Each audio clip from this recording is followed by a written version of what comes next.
L'activité dans cette mini-épicerie est réglée comme sur un métronome. Seule particularité ici, ce sont des personnes autistes en formation dans un centre d'éducation pour adultes. Si je continue à pratiquer, ça me permet de, ça me permet de d'être prêt quand je vais aller marcher du travail. 86 des gens dans sa situation sont sans emploi.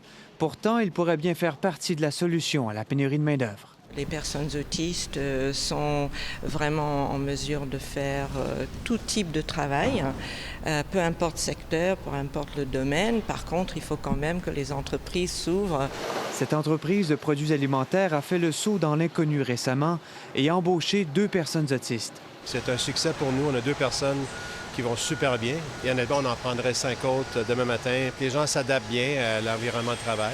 Typiquement, une des tâches que nos employés sont amenés à faire, dont l'employé autiste, c'est de prendre une boîte qui est déjà formée ici, la placer, prendre quelques pots.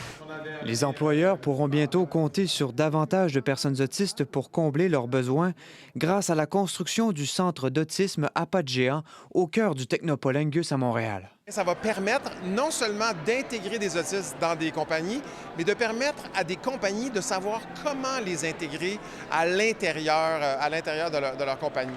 Le projet de 51 millions de dollars, financé principalement par des donateurs et au tiers par Québec, permettra à l'école à pas de géant d'élargir ses services aux personnes autistes de tous les âges. Kenza, grâce à son diplôme de l'école, travaille aujourd'hui pour l'atelier d'art Le Fil d'Ariane. Des fois, je me demande pourquoi on n'engage pas les personnes à besoins particuliers pour qu'ils puissent avoir leur place dans la société. Ils ont le potentiel d'avoir une job. C'est pas une question de charité, c'est pas une question de responsabilité sociale, c'est vraiment côté commercial, ce que peut apporter à une équipe, mais aussi côté affaires pour une entreprise. Mais nous, on pense que chacun peut travailler avec le soutien nécessaire. Les entreprises canadiennes rapportent que les travailleurs autistes qu'elles ont embauchés sont pour la plupart au minimum aussi productifs que la moyenne. Ici Mathieu Dion, Radio-Canada, Montréal.